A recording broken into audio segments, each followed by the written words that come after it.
So, welcome to another episode of From the Executive Director's Desk at Back Bay Mission. And I believe my very first episode, which was about 18 episodes ago, right, Kevin? About 18 episodes, I talked about my impressions of the coast, my impressions of Back Bay Mission. And I kind of want to circle back around because right now I'm actually 4 months in here as Executive Director. And what I've really come to experience here on the coast is that the coast is definitely different than the rest of Mississippi. The coast is quite diverse. It's kind of a melting pot, so to speak, even though I think in many ways in America we call it the Great Melting Pot Experiment. We never really melted. But I think here on the coast there's people that have lived here and grown up here, and there are people that are new to the community. There are people that have lived here maybe for 10 or 15 years or maybe since Katrina. But it's really kind of a really diverse melting pot here on the coast of Mississippi. And I had a meeting the other day with an individual who's working on some regentrification and kind of reigniting downtown Biloxi, working for kind of new shops, new businesses, kind of a new nightlife. And we just started here in downtown Biloxi First Friday. And First Friday is kind of a green space downtown Biloxi where there's music and bands, live music. There's booze, there's food trucks, and a really beautiful celebration of kind of downtown Biloxi. And so I was there several weeks ago, First Friday, and I got to meet Bobby, who's the individual that's doing a lot of the development work along that area of Biloxi. And it was really interesting to kind of hear about his vision. He's actually from the East Coast, from Connecticut, moved here a number of years ago with his wife, and he stayed here because of how friendly and how welcoming the people were, and how he could get engaged much quicker than he could in Connecticut, especially around development. So that was a really beautiful conversation with somebody that, like myself, has moved here. In certain respects, as I've spent the last 4 months here, there's an element of sensing that, yes, I've got a position here, a job, a role at Back Bay Mission as executive director. It certainly takes a lot of hours. And a lot of hours outside the normal workday, meeting with individuals and building community. But there's this sense that I've been on a bit of a permanent sabbatical, so to speak, right? Where I have an opportunity to learn, to grow, to understand the dynamics of this particular community, of the Gulf Coast of Mississippi, especially when it comes to race, diversity, culture. And that's been really rich and really, really deep for me.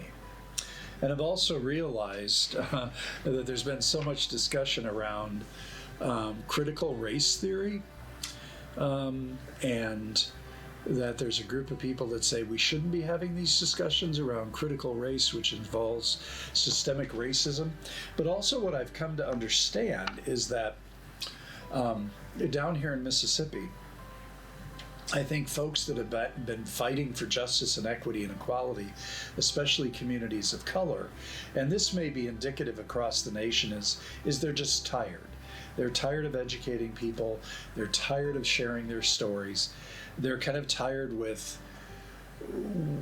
the work for equity and for justice and for equality, and to be heard, to be recognized, and to be equal with the white community. And so I think that's something I've noticed down here, that persons of color, especially black folk, are just kind of tired.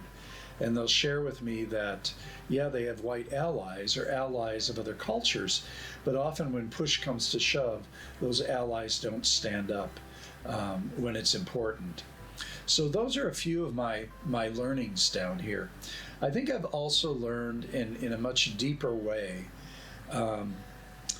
about the interactions and the intersections of race and poverty.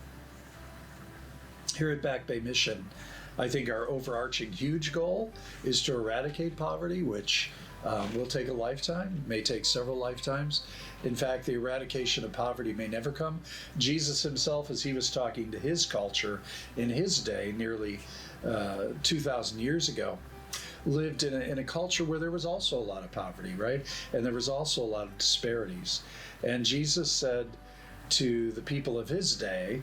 In one of his many messages, he said, "The poor you will always have among you." And for some reason, Jesus was this huge advocate of the poor and the marginalized, right? He spent the majority of his time interacting with people that were on the fringes or on the outside of what would have been called the kind of inner circle of culture and society. And so I find here at Back Bay Mission that our work is really similar to Jesus's work, in that we work with people who are on the margins, who are on the fringes, who are outside what would be considered kind of the power, right? The power of a culture, of a people, of a society. And they're the people oftentimes who don't necessarily have a voice. And I think because I've been in the center of this, advocating for people that live in poverty, for people who are unsheltered, I'm realizing that this is really, for me, really one of my greatest passions, and probably one of my greatest bailiwicks, to be able to explain to people how is it that we are called as human beings to walk alongside and to be present with those who are living in poverty, who are poor, who are on the fringes, who are living in the margins, and lift them up, right, and help assist in giving them a voice, and not telling them what they need to say, but so that they have their own voice, and that they're able to speak to the power structures of our culture. And sometimes it takes some of us in these type of agencies and organizations to speak on behalf of, but then to make sure that we bring their voice into the community. So those are some of my reflections 4 years in, or 4 months in, sorry, 4 months into Back Bay Mission. And I think the other part of what I'm really seeking to understand about Back Bay is how we can really live out our mission and our values together as a team, and in more unified ways, in stronger and deeper ways. And so that's something that we'll be doing over the next few months, is taking some time as a staff to really deepen our interactions with our mission, with our vision, with our goals, with each other, so that we work even better together as a team. And right now, Back Bay Mission works really well together as a team, but I think there's always ways to improve that working relationship. And the other great, beautiful thing right now about Back Bay Mission, of course, and you've heard me say this, is we're turning 100 years old, right? Which is phenomenal for any not-for-profit to stand the challenges of time for 100 years. You know, we've been through some hurricanes here, we've been through difficulties, we've been through tough times, and we've continued to grow and to maneuver as an organization to meet the needs of people on the Gulf Coast. And as we've been looking at this 100-year anniversary, and Kevin, who's behind the camera, has kind of taken our banner and our vision statement and kind of put it into a black and a gold celebratory 100-year banner for Back Bay Mission. We've also been thinking about what would be a great theme for the next 100 years. What would be a great theme as we approach people and tell people and ask people to celebrate with us this 100-year mark. And what we've been thinking, and what I've been testing with folks on the coast and also in the United Church of Christ, has been Back Bay Mission making good trouble on the coast for 100 years. And in a sense, then making good trouble on the coast for another 100 years. Because Back Bay Mission really began as, in a sense, as a good trouble justice-making organization, and continues to live into that, right? Good trouble justice-making organization here on the coast of Mississippi. Very much a beacon, very much a light to the community. And so those, of course, were words of John, who's passed away. And we made sure we can use those words. And those are just beautiful words of reflection. So in closing, I just want to share briefly, I had a friend of mine by the name of Redeem Robinson, who's a young black man, about 31 years old. He was in discernment, which means he was preparing to be a pastor at my previous congregation in Phoenix, First Church United Church of Christ. And Redeem happened to be actually in Mississippi and happened to be in Alabama over the next few days. They were doing a freedom ride, right, from Washington. And one of their stops was going to be Philadelphia, Mississippi, which is where one of our staff is from. Although part of the goal for the Freedom Riders was to stop in Philadelphia, which was one of those sacred spaces where the 3 civil rights workers were murdered. Well, they ended up actually going to Memphis, and from Memphis they went over to Montgomery to visit the Legacy Museum and also the Lynching Museum. And so I got a shout out for Redeem, and we've been texting back and forth to ask him what he thinks about Mississippi, what he thinks about Memphis, what he thinks about the places he's been visiting in Montgomery and kind of in the Deep South, and how that freedom ride has been going. And he said it's been incredibly powerful. It's been beautiful. He said they've been warmly welcomed. As we know, the first Freedom Riders were not. Warmly welcomed in Mississippi and Alabama, wherever they've stopped. And he said it's really helped him to understand culture and the depth and the richness of culture, right, in these Deep South states.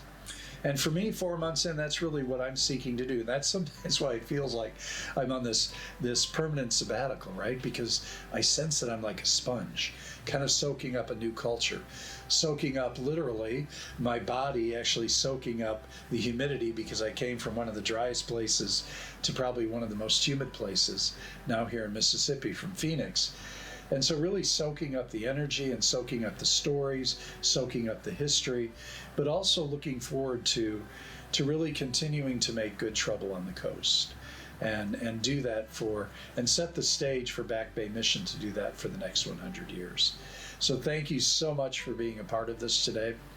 We'll see what surfaces next week, but hopefully maybe next week we'll take you to a site or a location here somewhere in Biloxi, somewhere on the Back Bay Mission campus, just to continue to share the goodness that is Back Bay.